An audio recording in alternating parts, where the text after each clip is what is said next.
آپ سب کھانے پر تشریف لے چلیں۔ کھانے کے بعد اذان ہو جائے گی، نماز ادا کی جائے گی، نماز عصر، اور اس کے فوراً بعد سنگ بنیاد کا معاملہ ہے۔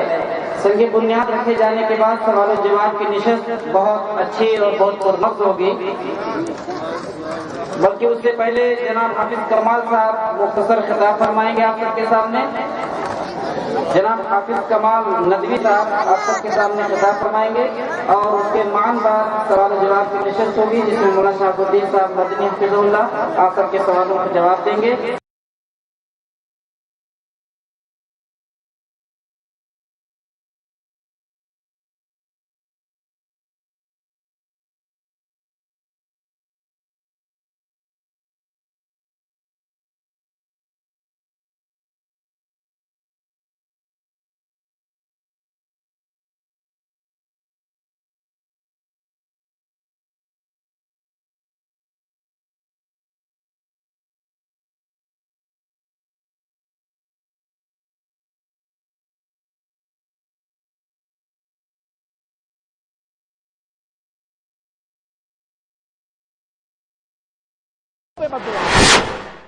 يا أيها الذين آمنوا قوا أنفسكم وأهليكم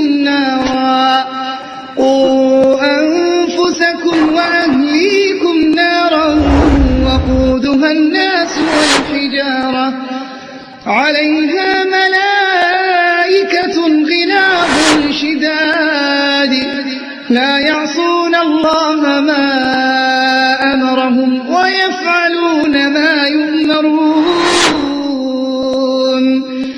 اے ایمان والو، اپنے آپ کو اور اپنے گھر والوں کو اس آگ سے بچاؤ جن کا ایندھن آدمی اور پتھر ہیں، اس پر تند خو اور سخت گیر فرشتے مقرر ہیں۔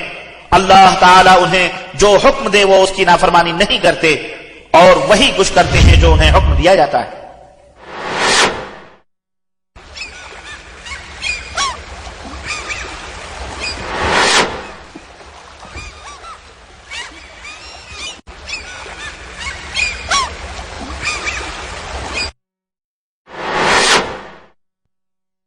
یا کچھ علمی سوالات کرنا چاہتے ہیں وہ سوال کر سکتے ہیں، پوچھ سکتے ہیں۔ مولانا شہاب الدین صاحب مدنی حفظہ اللہ آپ سب کے سوالوں کا جواب دیں گے۔ خواتین سے بھی گزارش ہے کہ اگر کوئی سوال ہے ان کے ذہن میں تو ایک پرچے پر لکھ کر اپنے کسی بچے اپنے کسی عزیز کے ہاتھ میں بھجوا سکتی ہیں۔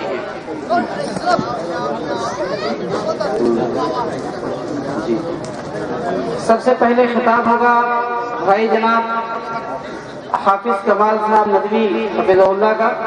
میں سب سے پہلے انہیں سے گزارش کروں گا کہ سب سے پہلے تشریف لے آئیں، مختصر اور جامع خطاب فرمائیں گے آپ سب کے سامنے۔ جناب حافظ کمال احمد صاحب ندوی حفظہ اللہ وہ تشریف لائیں گے، آپ سب کے سامنے خطاب کریں گے مختصر اور جامع، اور اس کے بعد فضیلت الشیخ جناب مولانا شہاب الدین مدنی حفظہ اللہ آپ سب کے سوالوں کا جواب دیں گے۔ مردوں میں سوال کرنے کے لیے ایک مائک کا انتظام کیا گیا ہے۔ جو بھائی سوال کرنا چاہتے ہیں چاہے وہ برجستہ کر سوال کر سکتے ہیں یا کاغذ پر لکھ کر مائک کے سامنے آ کر پڑھ سکتے ہیں۔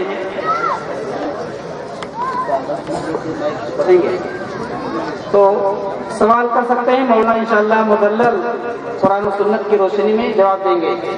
میں بہت ہی ادب و احترام کے ساتھ جناب بھائی حافظ محمد کمال ندوی حفظہ اللہ سے گزارش کروں گا کہ آپ تشریف لائیں اور اپنے خطاب سے ہم سب کو محظوظ فرمائیں۔ جناب حافظ کمال احمد صاحب ندوی حفظہ اللہ۔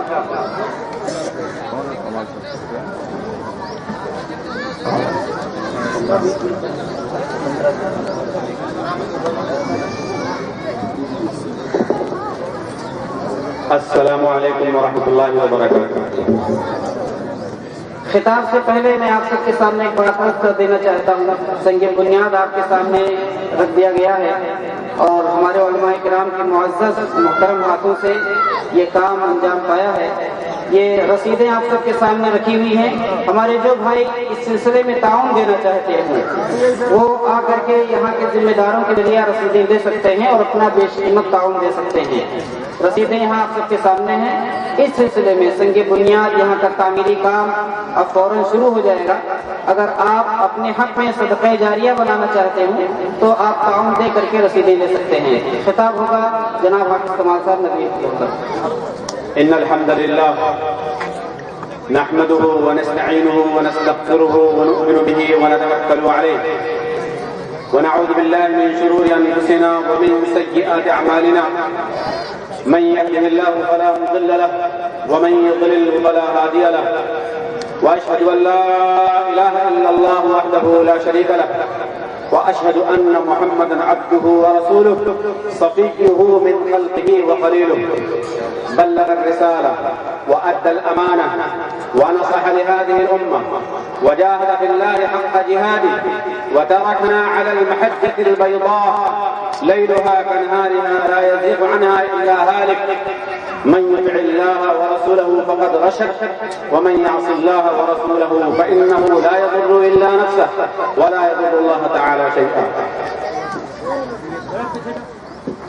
فإن خير الحديث كتاب الله وخير الهدي هدي محمد صلى الله عليه وسلم وشر الأمور محدثاتها وكل محدثة بدعة وكل بدعة ضلالة وكل ضلالة في النار.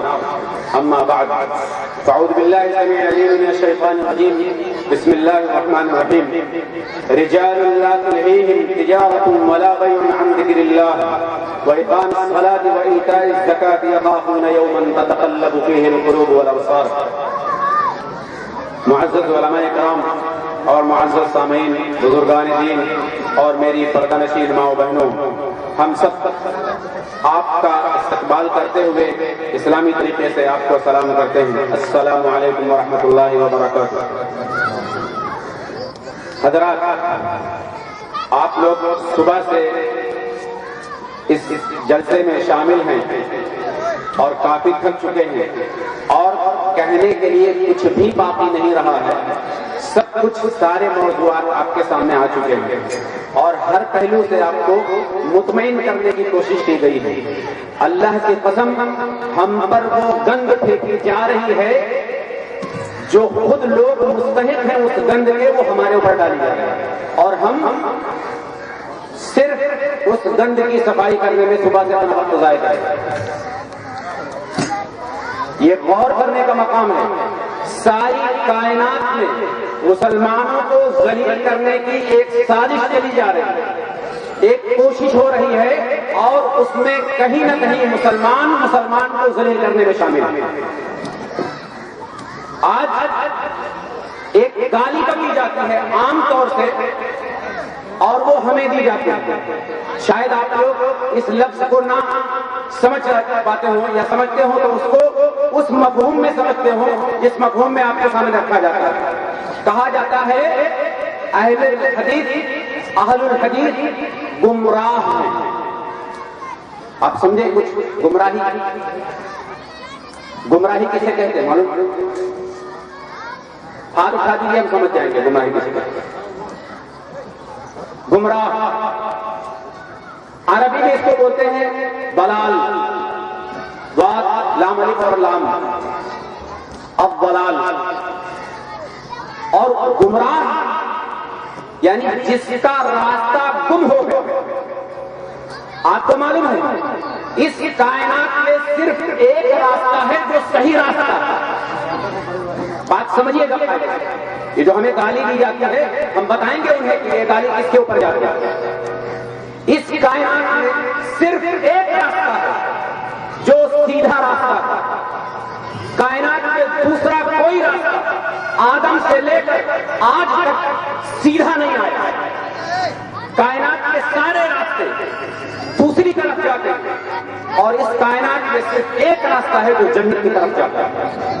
اور اس راستے کی دعوت اور اس راستے کا جو منہج ہے، جو مسلک ہے، جو مذہب ہے، وہ قال اللہ اور قال رسول ہے.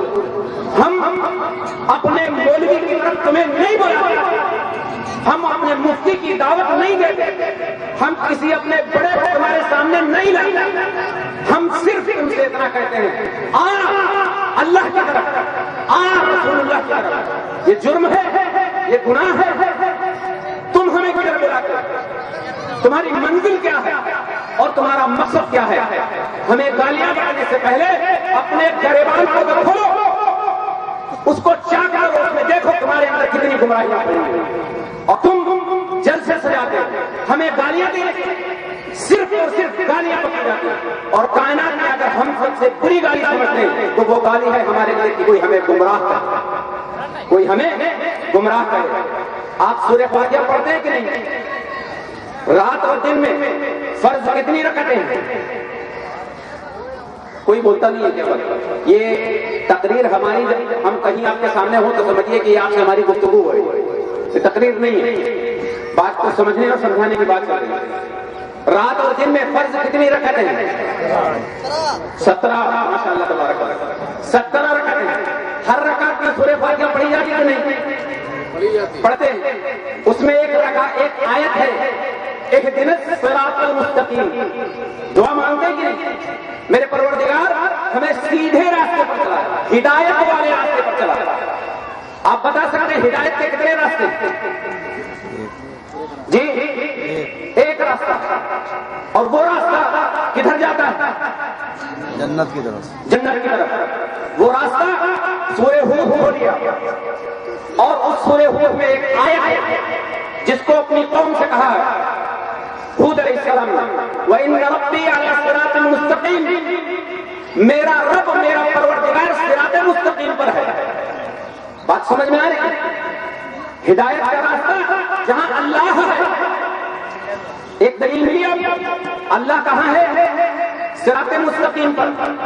آپ سورہ فاتحہ میں کیا مانگتے ہیں؟ صراط مستقیم، یعنی اللہ کا راستہ، ٹھیک ہے؟ ہم آپ کو کدھر بلاتے ہیں؟ اللہ کی طرف، سیدھے راستے کی طرف۔ دوسری بات، سورہ یاسین کھولیے، سورہ یاسین کے اندر کیا لکھا ہے؟ ان یاسین والقرآن الحکیم انک لمن المرسلین علی صراط مستقیم، اے میرے نبی محمد تم رسولوں میں سے ہو اور تم بھی صراط مستقیم ہو، انک علی صراط مستقیم۔ رسول اللہ کہاں ہے؟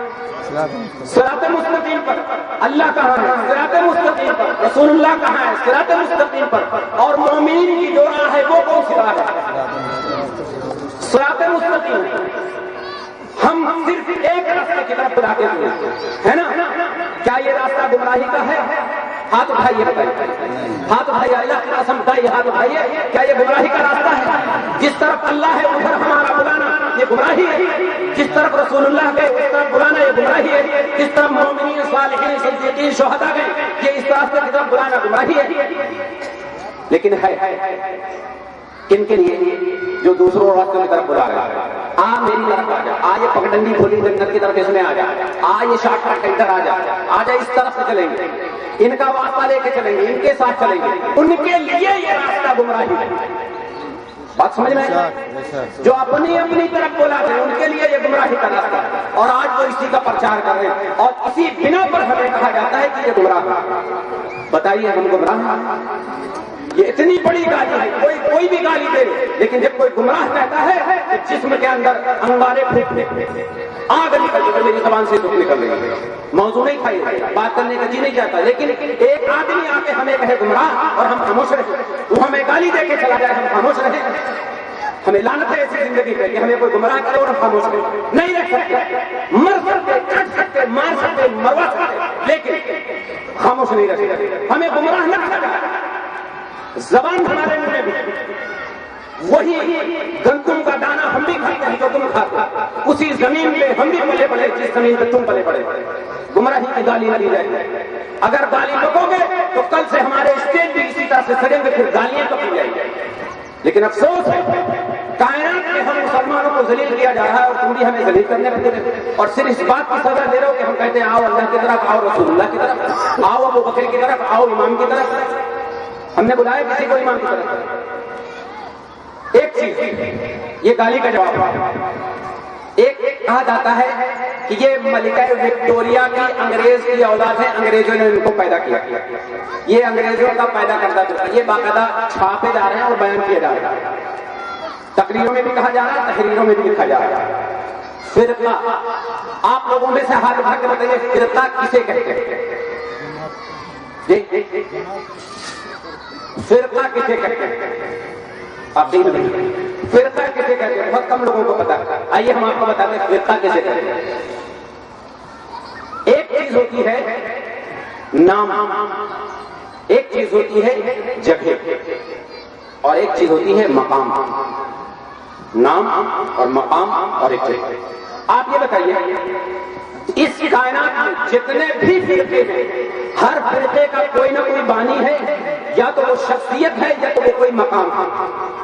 بات سمجھیے گا، فرقہ کسے کہتے ہیں؟ کہتے ہیں ہم فرقہ ہے۔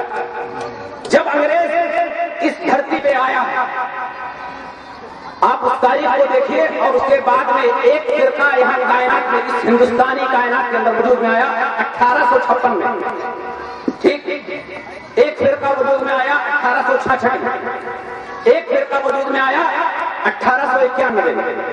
ایک نے نبوت کا دعویٰ کر دیا، ایک نے نبی کو عرش پہ پہنچا دیا، اللہ بنا دیا، اور دوسرے نے اپنے مردوں کو کھڑا کر کے کائنات کی ہدایت کا ذمہ دے دیا کہ بس اب ہدایت ہوگی تین۔ معلوم ہے تین فرقے کون کون ہیں؟ سب کے نام ہیں، کوئی اپنی جگہ کے نام سے، اپنے شہر کے نام سے بنایا گیا، ٹھیک ہے؟ آپ سمجھ جائیے، کچھ فرقے ہیں جو جگہوں کے نام سے بنائے گئے، اور کچھ فرقے ہیں جو شخصیتوں کے نام پر بنائے گئے۔ مثال کے طور پہ قادیانی مرزا غلام احمد کے نام پہ بنایا گیا، قادیان میں بنایا گیا، صحیح ہے؟ دیوبندی کہاں بنی؟ دیوبند میں 1866 میں، ٹھیک، 1856 میں بریلویت وجود میں آئی احمد رضا خان کے نام پر، ٹھیک ہے؟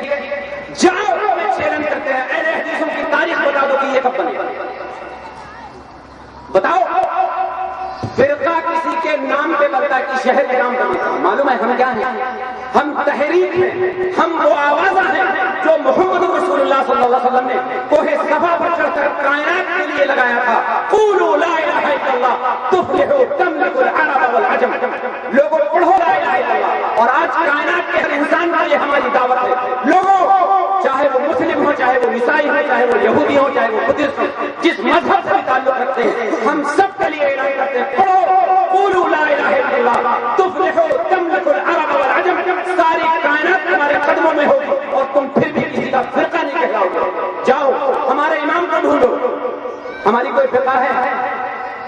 ہر فرقے کی فرقہ ہے، ہر فرقے نے فرقہ بنا رکھی، اور ہم سب کو دعوت دیتے ہیں، جاؤ اپنی کائنات کے سارے لوگ اپنی اپنی کتابوں پہ اکٹھا کر لو، جاؤ سب جمع کر لو جتنی جس کے پاس کتابیں ہیں، اور اہل حدیث کو تم بھی اپنی کتابیں لے آؤ، تم بھی اپنی کتابیں لے آؤ۔ اہل حدیث کیا لے کے آئے گا؟ قرآن و حدیث۔ اہل حدیث کے پاس کیا ہے؟ قرآن و حدیث۔ جی اہل حدیث کیا لے کے آئے گا؟ دو، ٹھیک، اور جاؤ ایک جگہ پر اکٹھا کر کر ساری کائنات کی کتابوں کو آگ لگا دو، جو باقی رہ جائے وہ حق ہے، اور جو جل جائے ختم ہو جائے وہ باطل ہے۔ اللہ کے قسم قرآن ہمارے سینوں میں باقی ہے، محمد رسول احادیث رسول ہمارے سینوں میں محفوظ رہیں گی، اور کائنات کے سارے فرقوں کی کتابیں جل کر خاک ہو جائیں گی، نہ ان کا شروعات پتہ گا، نہ ان کی آخرت پتہ گی، نہ ان کی وسط پتہ گا، نہ ابتدائی پتہ چلے گی، نہ انتہائی پتہ چلے گی۔ باقی رہے گا تو رب کا قرآن باقی رہے گا، محمد کا فرمان باقی رہے گا۔ کر لو تجربہ کر کے دیکھ لو، اگر قرآن کو مٹا سکتے ہو تو ہمیں مٹا دو، اگر احادیث کو مٹا سکتے ہو تو ہمیں مٹا دو۔ بات سمجھ میں آ رہی ہے؟ ہمیں فرقہ نہ کہا جائے، ہم فرقہ نہیں ہیں، ہم محمد رسول اللہ۔ فرقے ہوتے ہیں ان کے کوئی نہ کوئی امام ہے، کوئی نہ کوئی مولوی ہوتے ہیں، ہمارا کوئی مولوی ہے، ہم شیخ شاہ بخاری مدنی حفظہ اللہ کے مقلد نہیں، یہاں نہیں، ہم امام ابن تیمیہ کے مقلد ہیں نہیں۔ یار ہم ان کے مقلد کیسے ہو جاتے ہیں؟ ہم امام ابو حنیفہ کے مقلد نہیں تو ان کے کیسے ہو؟ بات سمجھ میں آ رہی ہے؟ ہم مقلد اور متبع اس کا فرق سمجھ لیجیے، ٹھیک ہے؟ مقلد اور متبع، مقلد تو الٹا کیا بنتا ہے؟ غیر مقلد نہیں، متبع۔ کتنا غلط سب لوگوں کو اندر پھیلایا ہوا ہے۔ مقلد کا الٹا ہوتا ہے متبع. اب اگر وہ اہل حدیثوں کو مقلد کی جگہ متبع کریں گے تو یہی قوم مارنے لگے گی کہ جب وہ متبع ہے تو مقلد کیوں؟ صحیح ہے نا؟ لیکن ہمیں یہ گالی دی جاتی ہے غیر مقلد. ایک طرف ہمیں کہتا ہے غیر مقلد, دوسری طرف ہمارے مولوی کی باتیں پیش کرتا ہے, کہتا ہے یہ دیکھو تمہارے مولوی نے کیا. یار مولوی نے کیا, مولوی سے حساب لو. مولوی نے کیا, مولوی سے حساب لو. ہاں جاؤ ہماری شریعت میں کوئی کمی نکال کے دیکھو, قال اللہ قال رسول کے اندر کوئی نقطہ نکال کے دیکھو. اور ہم دعویٰ کرتے ہیں کہ ہماری زندگی میں اگر کوئی کام سنت رسول کے خلاف ہے, قال اللہ قال رسول کے خلاف ہے, اس کو واضح کرو. ہماری گمراہی کی تم ایک علامت بتاؤ, اللہ کے قسم لمحہ نہیں گزرے گا ہم اس کو چھوڑ دیں گے. تم سنت کے خلاف ہماری کوئی بات بتا کر دکھاؤ. اور ہم کئی مرتبہ یہ بات کر چکے ہیں آپ سے کہ تمہارے اندر تو ابتدا ہوتی ہے تمہاری عبادت کی تو بدعت سے ہوتی ہے, اور تمہاری عبادت کی انتہا ہوتی ہے تو بدعت پر ہوتی ہے. اور ہمارا چیلنج ہے اہل حدیثوں کی وہ بدعت بتاؤ جو اہل حدیثوں نے ایجاد کی. ایک بدعت تم گمراہی میں تو ہم بدعت سے اتنی نفرت کرتے ہیں جتنی تم اپنی توحید سے محبت نہیں کرتے.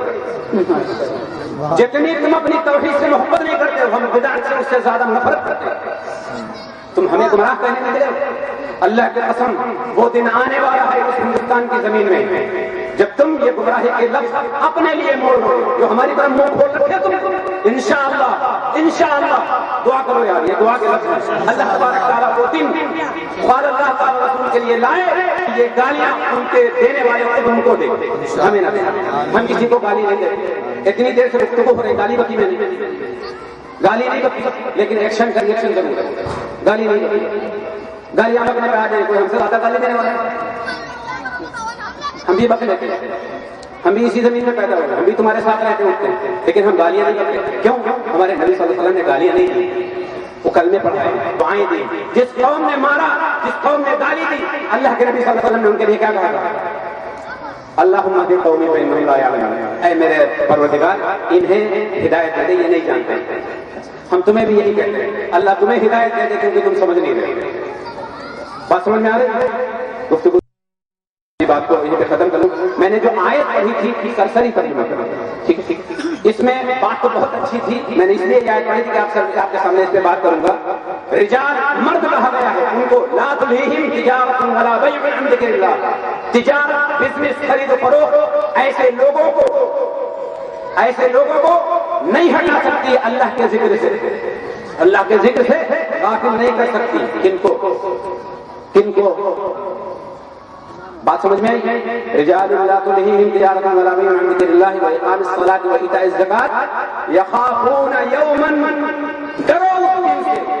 تمہارے لیے بھی یہ کلمات, صرف ہمارے لیے نہیں, یہ قرآن تمہارے لیے ہے. اس دن سے ڈرو جس دن دل اور آنکھیں الٹ پلٹ کر دی جائیں گی. اور معلوم ہے اس میں کیا خوشخبری دی جا رہی ہے کہ تجارت کرنے والا ہوگا, بزنس مین ہوگا, خرید و فروخت کرنے والا ہوگا جو اللہ کا ذکر کرتا ہوگا. اللہ کے ذکر کرنے والے بن جاؤ, تاجر بن جاؤ. قرآن میں یہ خوشخبری دی جا رہی ہے. نماز کا پڑھنے والا, اقام الصلاۃ و ایتاء الزکاۃ, نماز قائم کرنے والے بن جاؤ, زکات دینے والے بن جاؤ, تاجر بزنس مین بن جاؤ گے. یہ قرآن کا ہے.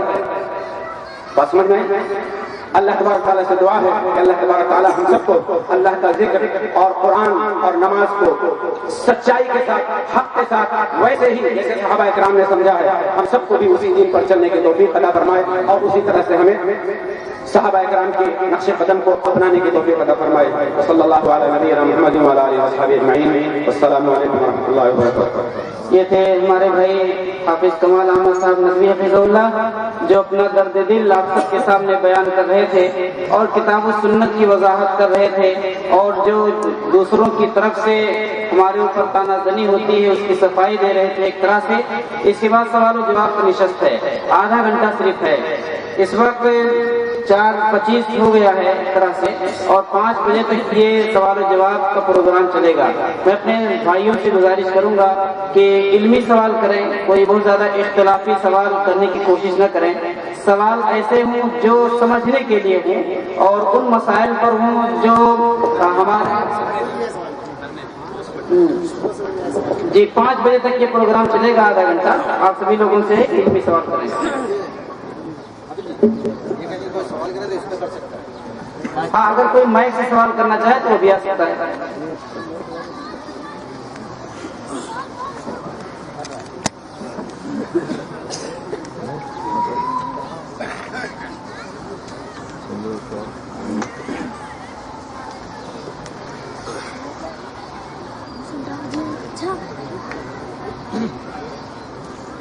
الحمدللہ والصلاۃ والسلام علی رسول اللہ. بسم اللہ. اس میں پہلا سوال ہے، اگر کسی جائے نماز پر کعبہ یا مسجد نبوی ہو تو کیا اس کی آڑی کر کے دو لوگ نماز پڑھ سکتے ہیں؟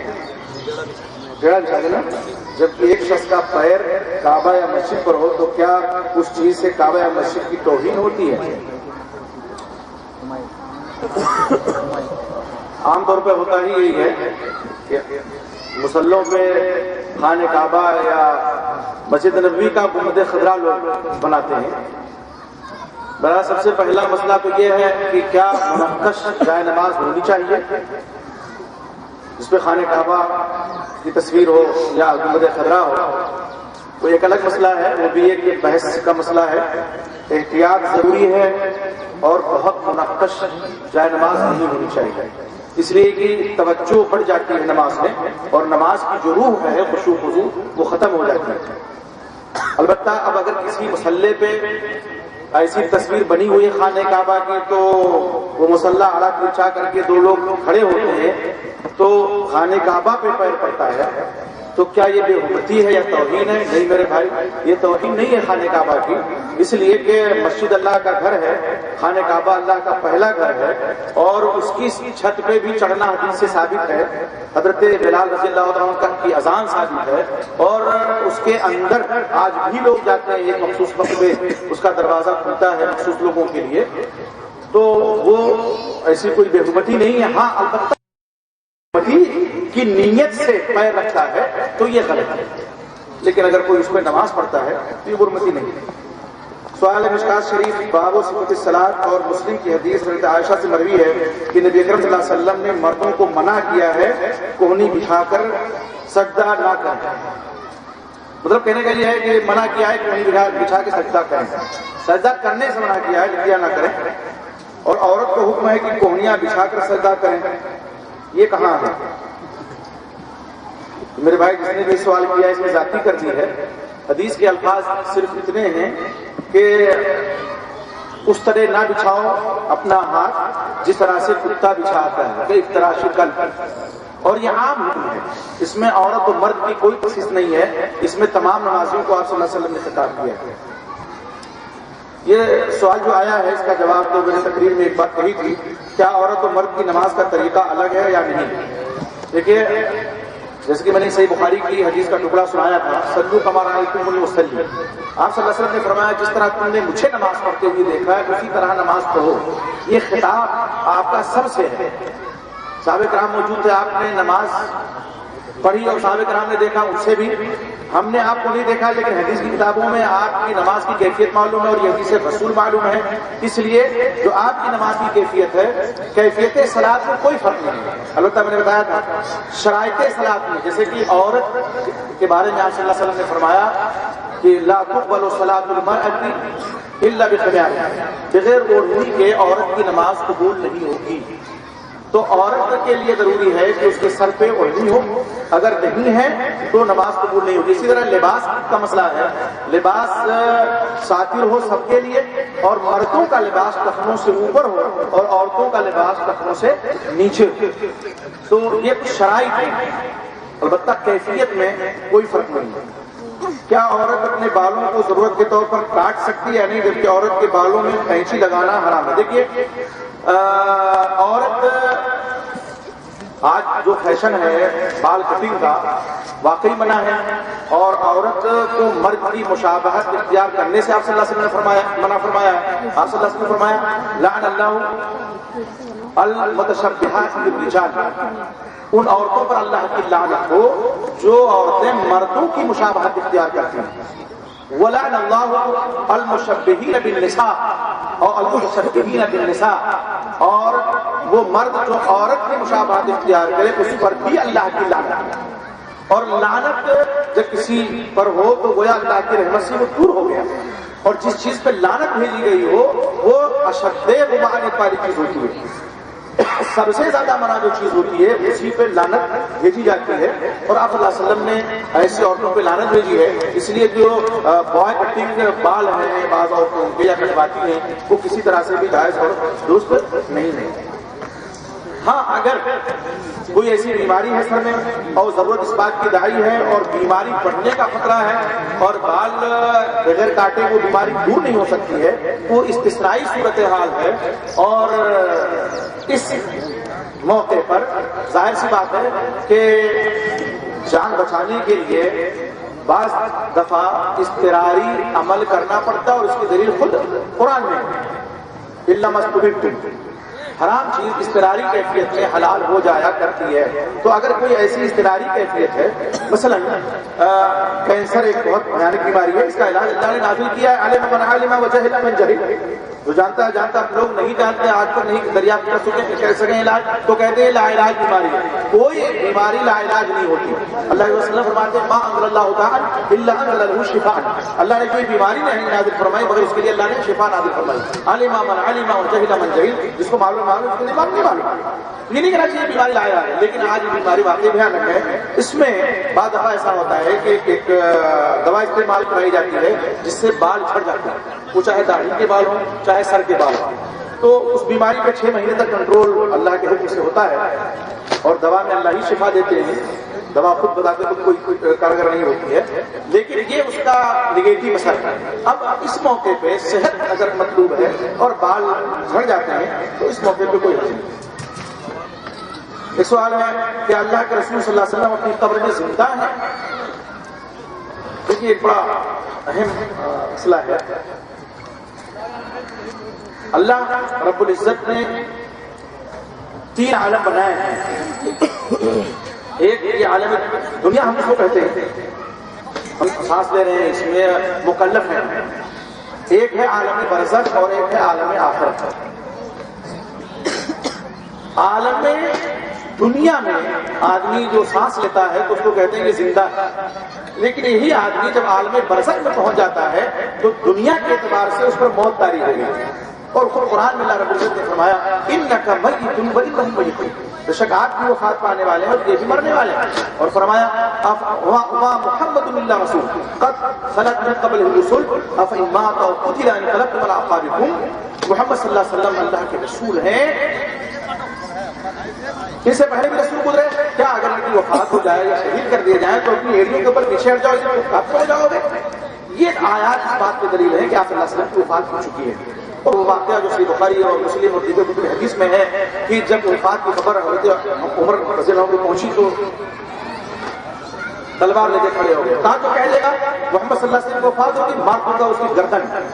حضرت صدیق رضی اللہ عنہ مقام صلح میں تھے, وہاں سے تشریف لائے اور آپ صلی اللہ علیہ وسلم کی پیشانی کو بوسہ دیا اور فرمایا کہ جو موت اللہ نے لکھی تھی وہ موت آپ پر طاری ہو گئی, آپ کو دوبارہ موت نہیں آئے گی. پھر یہ 2 آیتیں پڑھی, خطبہ ارشاد فرمایا اور کہا کہ من کان یعبد محمدا فإن محمدا قد مات ومن کان یعبد اللہ فإن اللہ حی لا یموت. جو محمد صلی اللہ علیہ وسلم کی عبادت کرتا تھا وہ سن لے کہ آپ صلی اللہ علیہ وسلم کی وفات ہو چکی ہے, اور جو اللہ کا عبادت گزار ہے وہ بھی جان لے کہ اللہ حی لا یموت, حی قیوم ہے, ہمیشہ سے ہمیشہ رہے گا, اس پر بہت نہیں تاریخ ہوگی. تو آپ صلی اللہ علیہ وسلم کی وفات ہو چکی ہے. اس دنیا کے اعتبار سے آپ پر موت طاری ہے, لیکن برزخی ایک زندگی ہوتی ہے جو سب کو حاصل ہوتی ہے. برزخی زندگی میں کوئی فرق نہیں ہے. جو منعم علیہم ہیں وہ اللہ کے انعام سے فائدہ اٹھاتے ہیں برزخی زندگی میں, اور جو معذب علیہم ہیں جن پر عذاب نازل ہوتا ہے وہ اس سے 2-4 ہوتے ہیں. اس کا ان کو دکھایا جاتا ہے پورا قبر میں یا برزخ کی دنیا میں. لیکن اس دنیا کے اعتبار سے سب میت ہیں. اور اللہ رب العزت نے بندگی سے ان کو خطاب کیا ہے. اس لیے آپ صلی اللہ علیہ وسلم کے بارے میں عقیدہ رکھنا کہ جس طرح سے آپ دنیا میں زندہ تھے اسی طرح زندہ ہے, یہ عقیدہ درست نہیں ہے کہ باب سنت کی روشنی میں. ہاں برزخی زندگی آپ کو حاصل ہے اور تمام انبیاء کو شہداء اور سبھی کو جو ہے وفات پا چکے ہیں برزخی زندگی میں. اور وہ حدیث آپ کو یاد ہوگی کہ جب میت قبر میں اس کو دفن کرتے ہیں لوگ, اگر نیک ہے سوال منکر نکیر کے جواب دے جاتا ہے صحیح تو جنت کی کھڑکی کھول دی جاتی ہے, اور اگر مشرک ہے کافر ہے بدعتی ہے تو جہنم کی کھڑکی کھول دی جاتی ہے. تو اس طرح سے کیا ہے, ظاہر ہے کہ وہاں اس کو زندگی برزخی ہے, لیکن اس دنیا کے اعتبار سے موت اس پر تاری ہے. انبیاء کو تو خصوصیت حاصل ہے. آپ صلی اللہ علیہ وسلم نے فرمایا کہ زمین مٹی اور آگ انبیاء کے جسم کو شہداء کے جسم کو یہ دونوں چیزیں نہیں کھا سکتی ہیں. انبیاء کے جسم محفوظ ہیں ان کی قبروں میں، لیکن یہ کہنا اسی طرح سے اللہ جس طرح ہم اللہ کے کیا اللہ تعالیٰ ہر جگہ حاضر و ناظر ہیں؟ قرآن کی روشنی میں جواب دیکھیے قرآن میں کہیں یہ نہیں ہے کہ اللہ رب العزت ہر جگہ حاضر ہے. قرآن میں اللہ رب العزت نے متعدد مقامات میں ایک جگہ اللہ نے رحمان عرش پہ مستوی ہے. فرمایا ثم استوى على العرش، اللہ نے زمین آسمان کو پیدا فرمایا پھر عرش پہ مستوی ہو گیا. اور آمنتم من فی السماء، اس پر ایمان لائے جو آسمان اللہ آسمانوں میں ہے اوپر ہے. تو ذات کے اعتبار سے اللہ رب العزت آسمانوں میں ہے اوپر ہے. اور وہ حدیث رسول بھی آپ لوگوں نے سنی ہوگی یا پڑھی ہوگی. ایک لونڈی کے تعلق سے آپ نے اس سے سوال کیا، صاحب رسول کی لونڈی تھی، پوچھا این اللہ اشارت السماء، اللہ کا ہے آسمان کی طرف اشارہ کیا. کہا منع نہ میں کون ہوں؟ اس نے کہا انت رسول اللہ، اللہ کے رسول ہے. آپ نے کہا فانها مؤمنہ، اس کو آزاد کر دو یا یہ مؤمنہ. ایمان کا معیار آپ نے قرار دیا کہ ان دو چیزوں کو. اس نے کہا اللہ کے بچوں کو ذات کے اعتبار سے. ہاں اللہ کا علم پوری کائنات کو محیط ہے، اس کے علم سے کوئی ذرہ پوشیدہ نہیں ہے. لیکن اللہ ہر جگہ حاضر ہے ایسا نہیں. ذات کے اعتبار سے اس کا علم پوری کائنات کو محیط ہے. وسع کرسی السماوات والارض، لیکن ذات کے اعتبار سے اللہ عرش پر. کیا کھڑے ہو کر پانی پینا جائز ہے؟ دیکھیے جواز کی حد تک جائز ہے. سنت ہے بیٹھ کر پانی پینا اور 3 گھونٹ میں سانس لے کر کے پانی پینا. لیکن کبھی اگر موقع ایسا آ جائے کہ بیٹھنے کی گنجائش نہیں ہے تو آپ کھڑے ہو کر پانی پی سکتے ہیں. اور اللہ کے وسلم نے زمزم کا پانی کھڑے ہو کر پیا. اور یہ ساری اگر کسی جگہ نماز پڑھتی ہوئی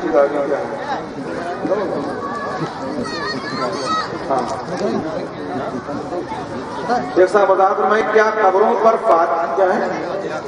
فاتحہ پڑھنا جائز ہے؟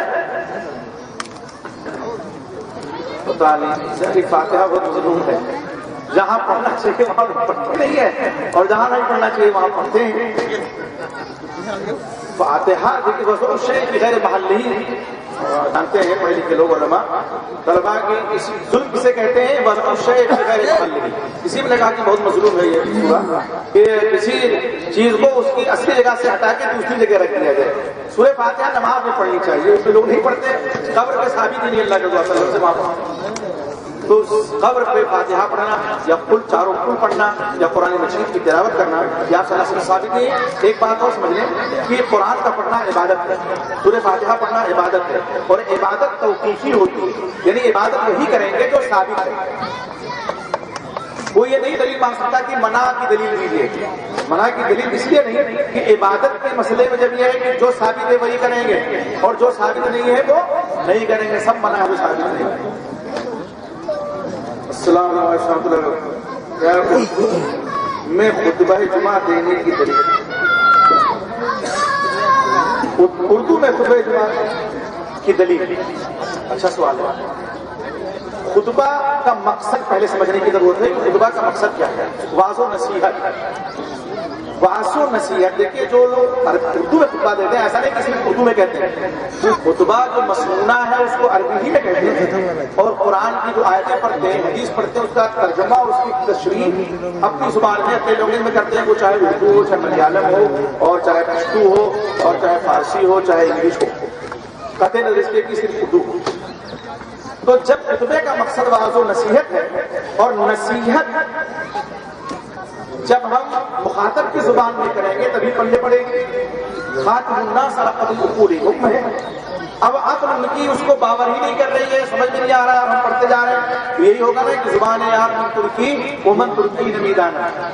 خطبے جمعہ میں جو اہتمام خطبے کا ہوتا ہے ظاہر 2 رکعت ہے فرض اور 4 رکعت والی نماز جو ظہر کی اس کے قائم مقام جمعہ ہے تو 2 رکعت اللہ نے فرض کیا. آپ خطبہ سنیے 2 رکعت کا مزید ثواب دیجیے. آپ یہ دیکھیں ہفتے میں ایک جو خطبہ ہوتا ہے اگر واعظ و نصیحت کا مقصد ہے سمجھانا اور وہ مخاطب کی زبان میں واعظ و نصیحت کا کام نہ کیا جائے تو وہ کیا سمجھیں گے؟ وہی ہوگا کہ میرے دوست کی زبان ترکی ہے اور مجھے ترکی نہیں آتی. ایک آدمی کا واقعہ شیخ سعدی رحمۃ اللہ لکھا ہے کہ وہ ایران یا فارس میں کہیں رہتا تھا، وہاں اس نے فارسی زبان سیکھی، گھر آیا، اس کی طبیعت خراب ہوئی اور جانکنی کا عالم تھا، اس کہہ رہا ہے آپ پیار آپ پیار آپ پیار، اب میں پانی لایا، پیاسا تھا۔ ماں بیچاری کو سمجھ نہیں سکی کہ بیٹا کیا کہہ رہا ہے، اس کی وفات ہو گئی۔ وفات کے بعد ایک مولانا آئے تو ماں نے کہا بڑی درمندی سے کہ بیٹا پتہ نہیں کیا کہہ رہا تھا، دنیا سے کہتے کہتے چلا گیا، میری سمجھ نہیں آیا کہ کیا کہا تھا، کیا کہا تھا اماں؟ کہا وہ کہہ رہا تھا آپ پیار آپ پیار آپ پیار، کہا وہ پانی مانگ رہا ہے۔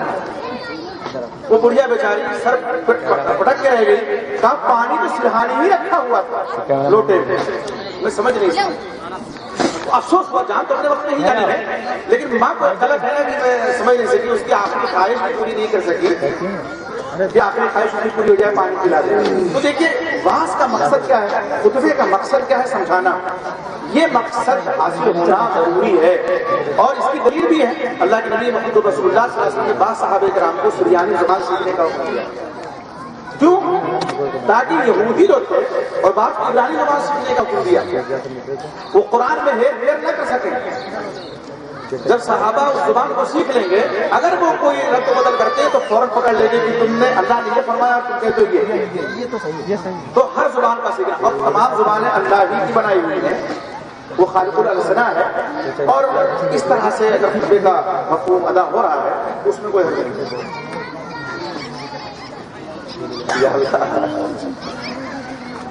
عزیز سوال ہے کہ اہل حدیث حضرات کو تبلیغی جماعت والوں سے چھڑکیوں ہیں، کیا اہل حدیث حضرات دعوت اللہ کے منکر ہیں؟ نعوذ باللہ، دعوت اللہ کی صورت کیا ہے؟ کبھی نہیں۔ ہم سے بھی رسول کی باتوں میں سفر میں تھا، اور ہمارے ایک تبلیغی بھائی تھے، باقی اللہ رب العزت ان کی خدمات کو قبول فرمائے، ایک دم جو میں نے کیفیت دیکھی سفر میں ان کی، وہ ہمارے یہاں کے لوگوں سے بڑی الگ نظر آئی۔ ہمارے یہاں تو مسجد القامت لگ جائے، انہوں نے تو عقیدہ اپنا بیان کیا، اور کس طرح سے ہم نے کہا اگر اس طرح تبلیغ کی جائے تو بہت اچھی بات ہے۔ مالک کوٹلا میں 2011 میں میرا پروگرام تھا 3 جگہ، وہاں ہمارے کچھ تبلیغی بھائی آئے، انہوں نے سوال کیا، وہ ہے کہ سوال جواب کی نشست 2 گھنٹے تک چلے، 30 لڑکے آنے کی، تو ان کو تھوڑا سا وہ آئے تبلیغی جماعت والے، کہا مولانا ہمیں کوئی بات نہیں ہے، ہم لوگ تبلیغی جماعت سے وابستہ ہیں، لیکن ہمیں شکایت یہ ہے کہ ہم لوگ مسجد تک لوگ ان کو لاتے ہیں اور آپ کے لوگ ان کو ریلیز بنا لیتے ہیں۔ ہم نے کہا ایسی بات نہیں ہے، مسجد تک لانا بہت اچھی بات ہے، لیکن اس کے ساتھ ساتھ عقیدے کی اصلاح بھی ضروری ہے، اور آپ لوگوں کا کام ہے۔ اور میں نے جو اس وقت کہا اس کو بتا دوں، ہم نے کہا اگر تبلیغی جماعت کی محنت لے لی جائے، اسلامی جماعت اسلامی کی تنظیم لے لی جائے، اور اہل حدیثوں کا عقیدہ لے لیا جائے تو بہت اچھا کام ہو سکتا ہے۔ تو بعض چیزیں قابل قدر ہیں، ان کی قدر کرنی چاہیے۔ ہاں علماء کی ضرورت ہے کہ ترغیب کے میدان میں جن کی ذمہ داری ہے، ذمہ داری بچے سنتی ہے، لیکن اگر اہل علم ہے اور وہ تبلیغی جماعت میں نکلتے ہیں بھابی حوالے پر تو اچھی بات ہے، تو وہی مسائل اپنی جگہ پر ہے، لیکن کم سے کم عقیدے میں کوئی گڑبڑی نہیں ہوگی۔ جہاں علم غیب کا مسئلہ آئے گا تو کوئی بھی عالم ہو جو واقعی صحیح عالم ہے، چاہے حفیظ ہو، وہ کہیں گے لا یعلم الغیب الا اللہ۔ مولانا منظور احمد نعمانی رحمۃ اللہ علیہ، اللہ تعالی رحمت کرے، ان کی کتاب آپ دیکھیے، اس میں غیب کا جو عقیدہ ہے ہمارے بعض بھائیوں کا، اس کو خدشہ ہونے اڑائی ہے، اور باقاعدہ انہوں نے مباحثہ اس پہ کیے، لیکن آج بہت سے ہمارے تبلیغی بھائی ہیں جو عقیدہ رکھتے ہیں۔ اسی طرح حاضر ناظر کا مسئلہ ہے کہ اللہ کے رسول مسجد کے حاضر ناظر ہیں، تو ہم تبلیغ کے منکر نہیں ہیں، ہم کہتے ہیں بس تھوڑی توجہ کی ضرورت ہے۔ پہلے میں آپ بتاؤں، اللہ کا فضل ہمارے گاؤں میں، پورا گاؤں بہت بڑا گاؤں ہے، لذیذ ہے، ہمارے بچپن میں لوگ تبلیغ جماعت کے پہنچتے تھے، مسجدوں میں رہتے تھے، گھر پہ ہمارے گئے، والد صاحب نے کہا چلیے مسجد، ہمارے والد صاحب نے پوچھا کس طرح نماز پڑھیں، انہوں نے کہا آپ جس طرح نماز پڑھیے مسجد چلیے، بہت اچھی بات ہے۔ اب ایک دم پیمانہ بدل گیا ہے اور الٹا اس کا، مسجد چلیے لیکن جس طرح ہم کہتے ہیں اس طرح پڑھیے ورنہ نہ آئیے۔ اس کو بدلنے کے لیے، یہ سوچ بدلنے کے لیے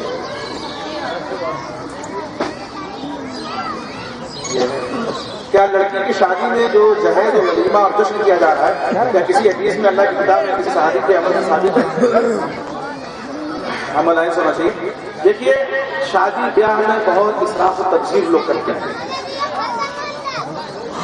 اور اسراف اور تبذیر کسی بھی عمل میں درست نہیں۔ ان المبذرین کانوا اخوان الشیاطین، اللہ نے فرمایا فضول خرچی کرنے والے شیطان کے بھائی ہیں، اور یہ موقع ایسا ہوتا ہے کہ اس میں فضول خرچی دیکھنے میں زیادہ وسعت سے زیادہ آدمی اول تو جہیز کا کوئی تصور اسلام میں نہیں ہے، معاف کیجیے گا.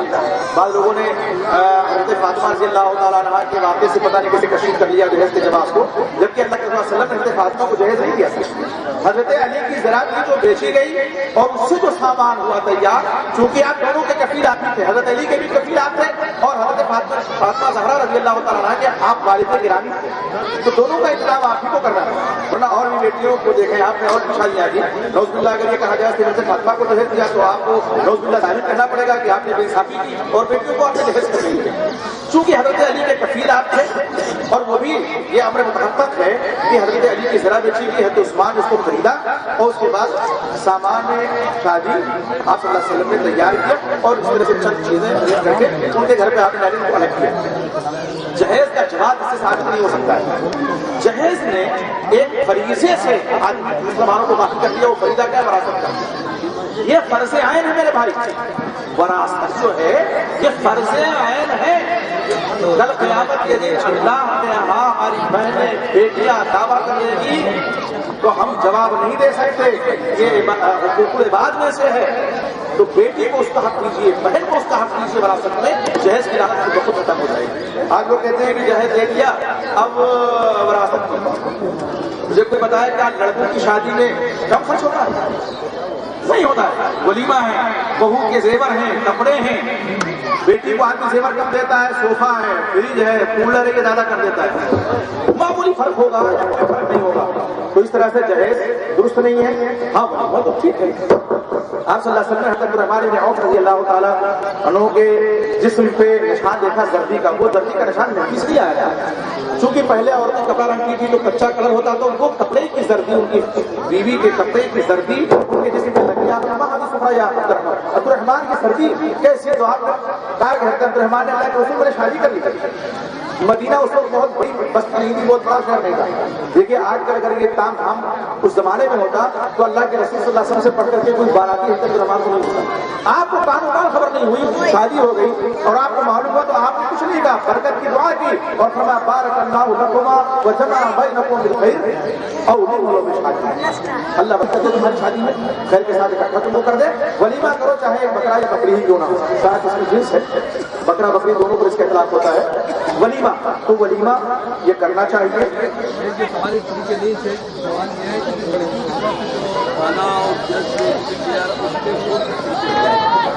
دیکھیے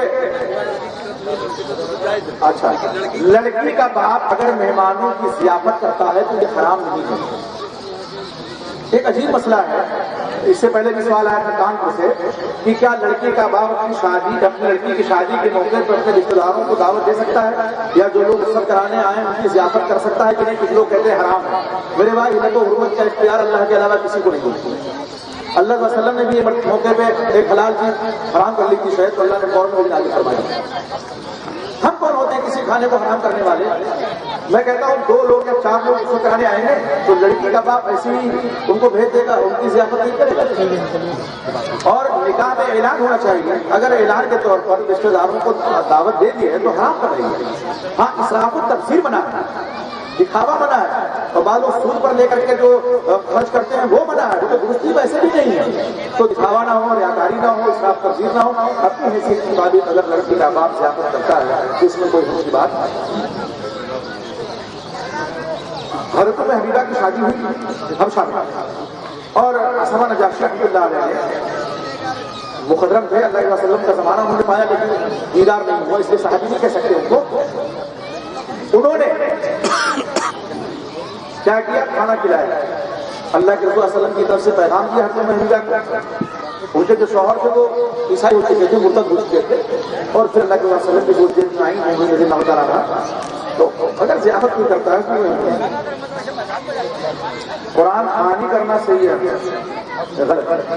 قرآن خوانی جو لفظ ہے، قرآن کھانے والے قرآن ہی ہونا چاہیے، قرآن تو پڑھنا چاہیے.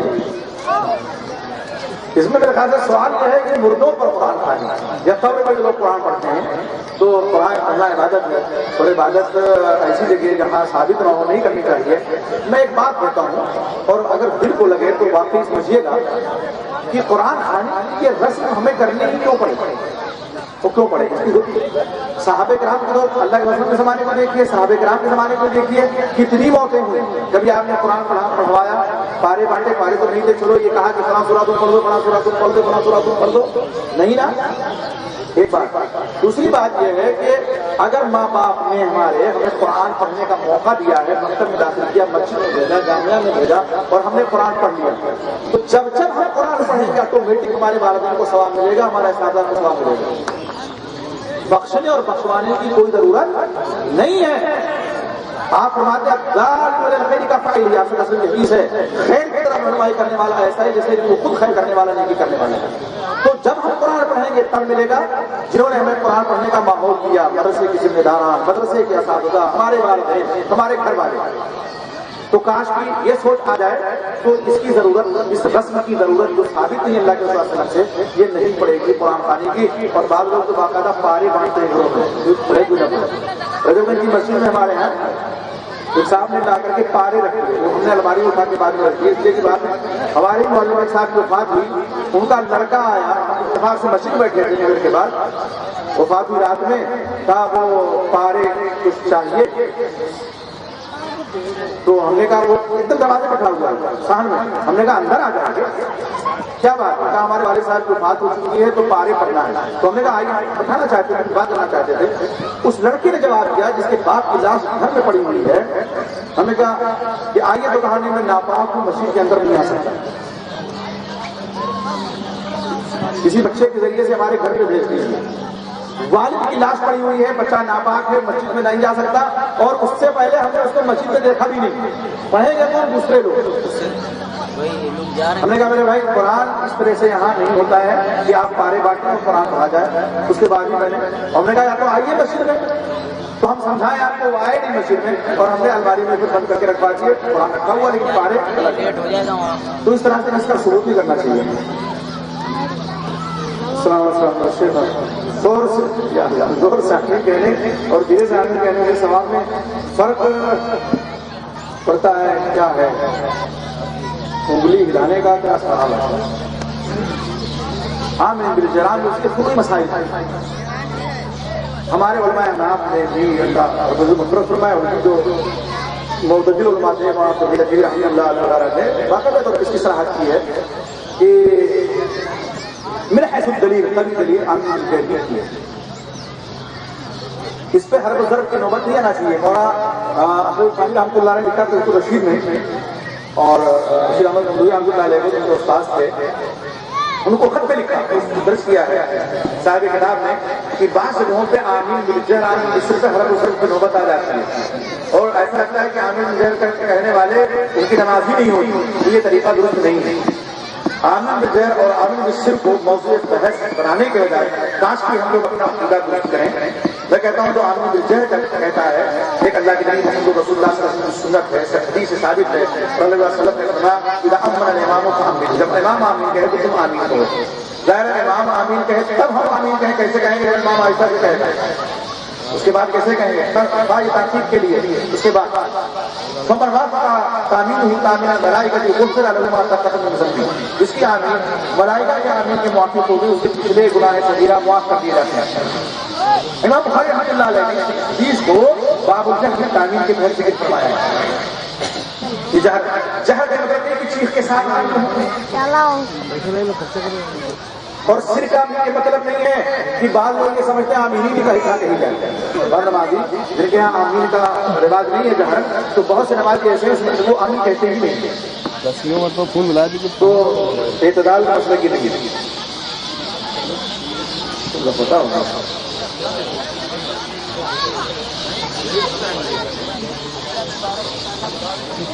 رسول اللہ صلی اللہ علیہ وسلم جب بھی نماز پڑھا کرتے تھے تو آپ کے سر پر امامہ ہوتا تھا، لیکن آج ایسی نماز پڑھتے ہیں تو وہ ٹوپی بھی نہیں پہنتے. اکثر دیکھنے میں آتا ہے. ایسا کیوں؟ دیکھیے اللہ کے رسول صلی اللہ علیہ وسلم کی ساری نمازیں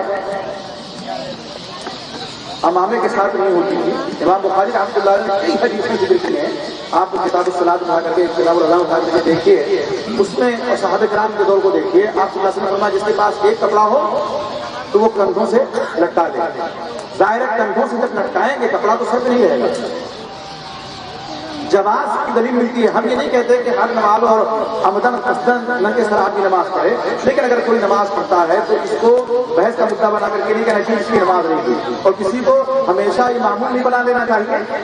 زینت ہے یہ، آپ آئیے پڑھیے، لیکن کبھی کبھی اگر کوئی چھوڑ دیتا ہے تو کوئی حرج نہیں ہے. میں بتاؤں، ہم نے بریلی کا واقعہ ہے، بقرعید کی نماز ہونے جا رہی ہے. ہمارے بغل میں ایک کریم تھے بیچارے، اتفاق میرے سر پہ ٹوپی تھی الحمدللہ، ایک آدمی کے سر پہ ٹوپی نہیں تھی طلبا کے، تو اس سے کان میں پوچھتے ہیں، کہتے ہیں مولوی صاحب کیا بغیر ٹوپی کے نماز ہو جائے گی؟ تو چونکہ کان میں پوچھا تھا انہوں نے، تو میں نے بھی کان میں اس کے کہا، ہم نے کہا اگر بغیر داڑھی کے ہو جائے گی تو بغیر ٹوپی کے بدل سے اولا ہو جائے گا. ہم نے کہا کوئی نماز آپ نے بغیر داڑھی کے نہیں پڑھی، کہ پڑھی نہیں نا؟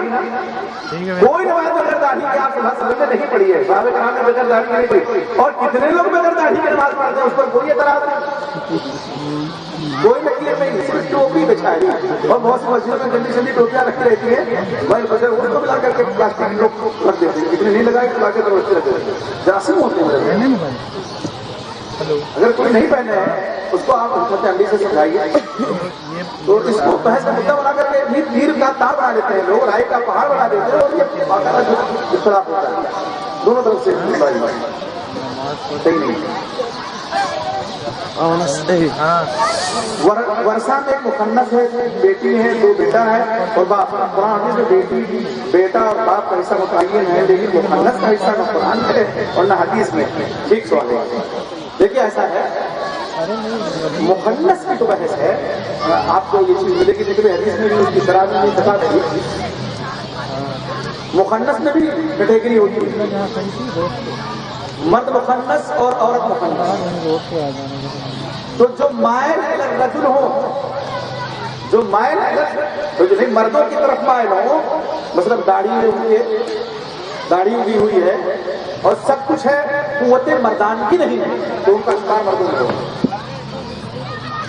اور وہ مخنث جن کے داڑھی نہیں ہوگی، لمبے لمبے بال ہو رہے ہیں، اور کچھ مناسبت ان کی زیادہ تر عورتوں سے ہے، جیسے اس کا مسئلہ ہے، اسلام کا مسئلہ ہے اور چیزیں ہیں، تو ان کا شمار عورتوں میں ہوگا. تقسیم آسان ہے، کوئی اس میں ایسی بات نہیں. اور یہ کیا ہے؟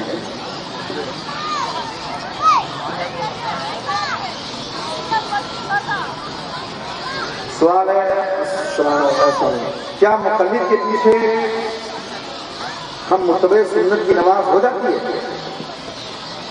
تقلید کا مسئلہ دیکھیے، ایک ہے تقلید مطلق اور ایک ہے تقلید شخصی. بعض لوگ نظام دیتے ہیں حدیث جو ہے تقلید کو شرک کہتے ہیں. میرے بھائی، ہم ہر تقلید کو شرک نہیں کہتے ہیں، اور جس تقلید کو ہم کہتے ہیں اس کو مولانا محمد ریاض سندھی رحمۃ اللہ علیہ کو خوب ثابت کیا گیا. اور مولانا بخاری رحمۃ اللہ نے بھی یہ فرمایا کہ یہ شرک ہے جو لوگ ایک ہی شخصیت پہ جم جاتے ہیں کہ چاہے کوئی حدیث سنائی جائے، قرآن کی آیت سنائی جائے، وہ کہتے ہیں بس انہیں کی مانیں گے. واقعی اگر کہیں ایسے لوگ پائے جاتے ہیں جو کہتے ہیں صرف ہم ایک شخصیت کی مانیں گے، قرآن آ جائے تو یا تو یہ آیت منسوخ ہے یا تعویل کر لی جائے گی، حدیث آ جائے تو یہ حدیث منسوخ ہے یا تعویل کر لی جائے گی. تو بہرحال یہ کیا ہونا چاہیے، ورنہ یہ کہیں نہیں کہا جا سکتا کہ مقلد کے پیچھے متبع سنت کی نماز نہیں ہوتی، ہو جاتی ہے. بس شرط یہ ہے کہ اس شرک کا مرتکب نہ ہو. جیسے بہت سے مقلد قبروں پہ جاتے ہیں، مزاروں پہ جاتے ہیں اور نظر و نیاز غیر اللہ کی کرتے ہیں، تو ظاہر سی بات ہے ان کے پیچھے نماز پڑھنے سے جانا چاہیے سب کو.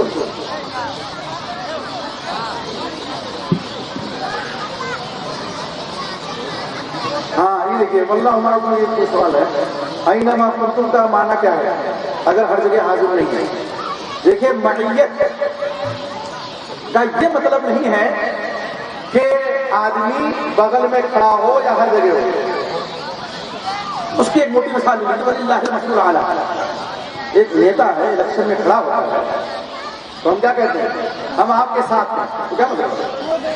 جہاں جا رہا ہے ساتھ ساتھ جا رہا ہے، یعنی ہماری مدد آپ کو حاصل ہے، ہمارا تعاون. وللہ المثل الاعلی. تو اللہ کی معیت کا مطلب یہ ہے کہ اللہ کی مدد شامل حال ہے، اللہ کی نصرت ہمارے شامل حال ہے.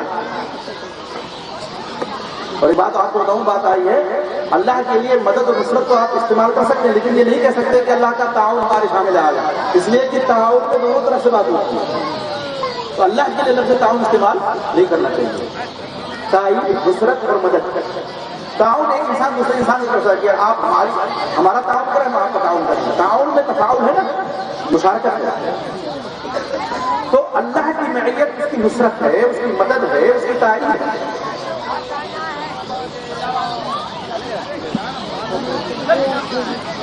خطبہ کو آپ نصیحت کے ساتھ کیسے تشریح دیتے ہیں؟ حالانکہ خطبہ کے درمیان جلوس، وقت مخصوص اور مخصوص وغیرہ ہے میرے بھائی، تو واضح و نصیحت کے لیے بھی ظاہر سی بات ہے کہ بعض و نصیحت کو آپ صلی اللہ علیہ وسلم نے مخصوص کیا ہے، اور خطبہ کو آپ صلی اللہ علیہ وسلم ایسے دیتے تھے، حدیث کا آپ پڑھیے کہ انہ منذر جیش، گویا آپ کسی لشکر کو گرا رہے ہیں، اور بعض و نصیحت آپ کا انداز خطبہ رسول کو آپ دیکھیں گے تو پورا خطبہ واضح و نصیحت ہے، تو خطبہ کو واضح و نصیحت ہے، خطبہ کسی نیتا کی تقریر کو نہیں کہتے، تو اس میں واضح و نصیحت نہیں ہے۔ اس لیے یہ سوال ہے کہ وقت مخصوص ہے، دن مخصوص ہے، تو کیا اس کو بات نہیں کہہ سکتے؟ تو کہیں گے، اس لیے کہ خطبہ سب سے پہلے واعظ ہے، اور خطبہ میں نے خطاب کرنا، تو خطاب عام ہے، خطاب عام ہے نا، ہم کہیں بھی ہم خطاب کر سکتے ہیں۔ یہاں خطبہ جمعہ اس کو کہا جاتا ہے، اس لیے کہ مخصوص خطبہ ہوتا ہے، اس لیے اس کو خطبہ جمعہ کہتے ہیں، صرف خطبہ نہیں کہتے، ورنہ ابھی تو جتنے خطاب ہوئے ہیں خطبے ہی تھے، لیکن وہ خطبہ جمعہ ہے، تو یہ بھی خطبہ ہے، وہ بھی خطبہ ہے، اور خطبہ کے حساب سے کیا ہے، وہ خطبہ جمعہ ہے۔ تو ایسا نہیں ہے کہ خطبے میں یہاں خطبے میں واضح نصیحت ہو اور خطبہ جمعہ میں واضح نصیحت ہو، پھر کیا ہوگا؟ جہنم سے نہ ڈرایا جائے، جنت کی ترغیب نہ دی جائے، اللہ کا خوف نہ دلایا جائے، خطبہ جمعہ میں تو کیا کیا جائے؟ کس سے بیان کیا جائے؟ کہانیاں سنائی جائیں، خطبے میں کیا کیا جائے؟ خطبہ کا مقصد ہی واضح نصیحت ہے۔ یہ کہہ دینا کہ وعظ و نصیحت کے خلاف، یہ کہاں سے دلیل آئی کہ خطبہ وعظ و نصیحت کے خلاف؟ خطبے ہی وعظ و نصیحت کو پتہ نہیں، ہم کوئی مجتہد ہے؟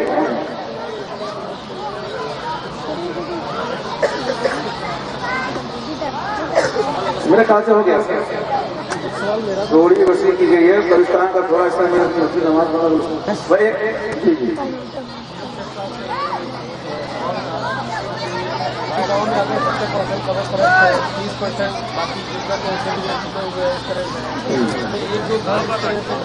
صحیح حد پر صحیح دل پر کس طرح سے اپنا کیسے کام کریں لوگوں کو اپنے دیکھیے، اللہ علیہ وسلم کی دعوت کا جو انداز تھا وہ انداز، اور اللہ رب العزت نے فرمایا ادعو الی سبیل ربک بالحکمۃ والموعظۃ الحسنہ۔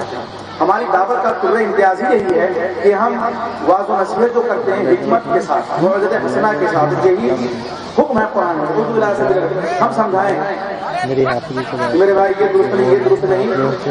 یہ جو آج کل مبارزہ کی کیفیت آ جاتی ہے نا، بعض کوئی مسائل پہ گھٹ یہ نہیں ہوگا، اور نہیں، غلط بات ہے، آپ ان کو دلیل دیجیے، ان کو سمجھائیے، اور اگر پھر بھی نہیں سمجھتے ہیں تو پھر اللہ رب العزت نے قرآن میں اللہ کے بارے میں فرمایا لست علیہم بمسیطر، آپ ان پر داروغہ نہیں ہے، تو ہم کیسے داروغہ ہو سکتے ہیں؟ دین میں تشدد نہیں ہے۔ بات دیکھیں جی جی جزاک اللہ خیر، ترجمے میں کوئی بدلاؤ نہیں کرتا ہے کوئی۔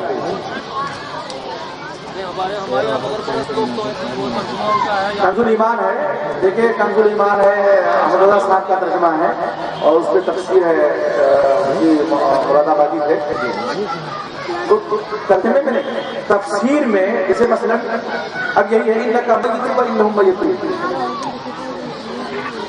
اب کیا کریں گے؟ آپ بھی پردہ کرنے والے، اللہ کے وسلم کی وفات کہیں گے پردہ کر گئے، کوئی بزرگ کی وفات ہوگی تو مرد تھوڑی ہے، وہ پردہ کر گئے۔ میرے بھائی پردہ کے معنی ہی پردہ کے ہوتے ہیں، جو مر گیا وہ پردہ کر ہی گیا، اب اس کے لیے خوبصورت الفاظ ایجاد کر لیا گیا کہ